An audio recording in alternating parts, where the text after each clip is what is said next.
There's part of the I-52 story that I've never told on tape before. And I only do it now as a way to secure the story in case something happens to it, whether it's natural or unnatural. It basically started at the very first discovery of the documents in 1990. I noticed that the loss of I-52 was missed, that there was a much stronger reaction from both the German and the Japanese. The reaction was almost as if something on the submarine was so important that the loss of the submarine maybe would lead to the loss of the entire war. Now, as far-fetched as it seems, you have to take into account that after reading these pages, these particular pages on I-52's loss, I had already gone through tens of thousands of documents on other losses of other submarines, both from Japan and Germany, and at the reaction of those losses. So I had something to compare to. It was a red flag for sure, but I didn't exactly know what the meaning was. I continued researching, always keeping in mind that there was something missing that wasn't being stated in the reports. I came across the outbound manifest of I-52, where there was a list of cargo that was waiting to be shipped on I-52 back to Japan. Now, that might not seem important, but you have to understand that I became an expert at this. There was a quid pro quo program. In other words, the Japanese were exchanging technologies with the German, and the word exchange is important. Sometimes it was an exchange of gold for technology as payment. Sometimes it was technology for another technology, or information, whether it's engineering drawings, whether with the V2, V3 rocket plans, the gyro technology, that kind of thing, how they stabilize the V2 rockets to hit England. Whatever it was, there was always a quid pro quo for these types of exchanges of technology. Now, having said that, I'm going to skip a little bit because it's so confidential. I'd rather not put it here now, but I will zoom forward until not long after 1995, upon the first discovery of I-52. There was a small reunion where I lived in Northern Virginia with the other side of my family, the in-law side, and two people at the reunion worked for the National Security Agency. Well, wanting to share some of my research and photographs of I-52 with one of them, we went into my office, and sitting down on the couch, I remember, and I mentioned about, and I had documents to show this person, who'll be nameless to protect him for now, about I-52, and when those words rolled off my lips, this NSA agent stood up and left the room. He went to join the reunion that was going on, and I thought at the time that it was rude of him not to say anything. He just got up and left, and that was it. I didn't want to pursue it. I mean, after all, it's my wife's side of the family, and you know, that goes. It's normal, you know, not to want to cause any friction or embarrassment to anybody. Anyway, several years later, one of the members of the family passed away, and we went to a funeral about 100 miles south of Washington, D.C. in Virginia.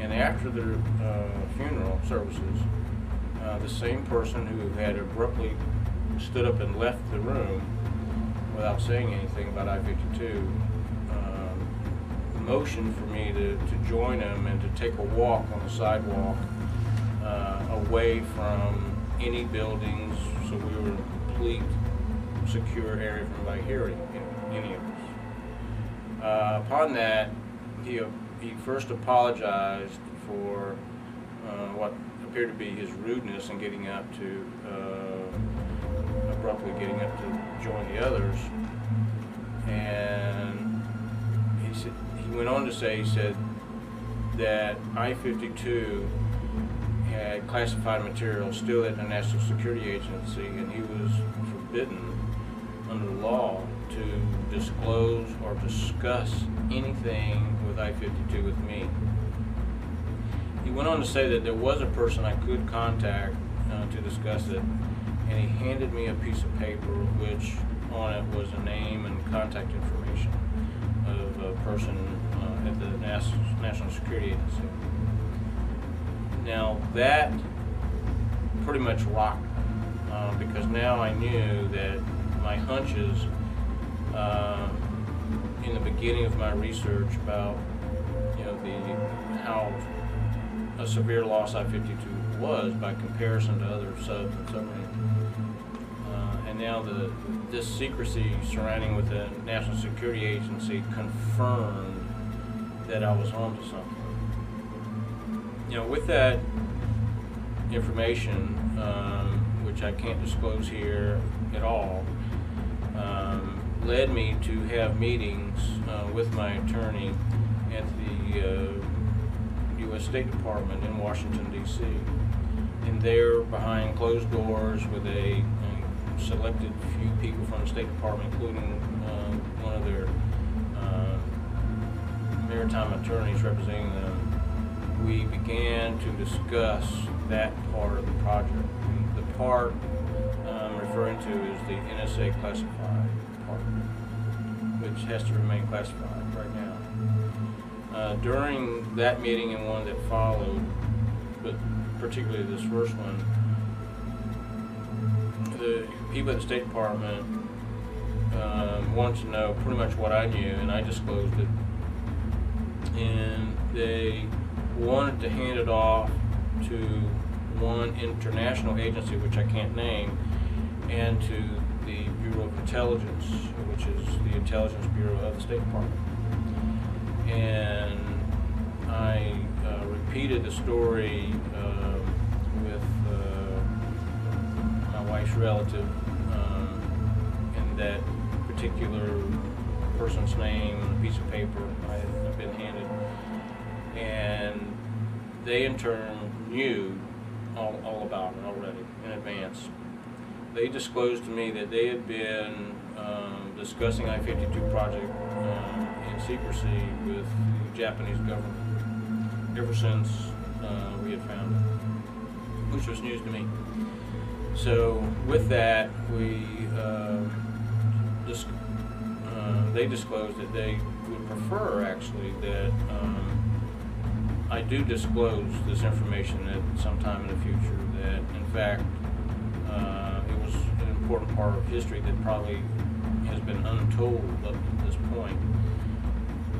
And with that, we came to an agreement that at my choosing, we would go ahead and get the NSA to declassify the material and get it to me, and we would work together on disclosing it in a form of my choice, which my choice would be either a book or a movie, something like that. But this is going to stand a lot of historians on their heels around the world, I'm sure. But it's no accident that I've met with some very notable people in the intelligence agencies that were serving during World War II who also knew of this information. I have an interview with this particular person on video already, so it is an archive piece for this history.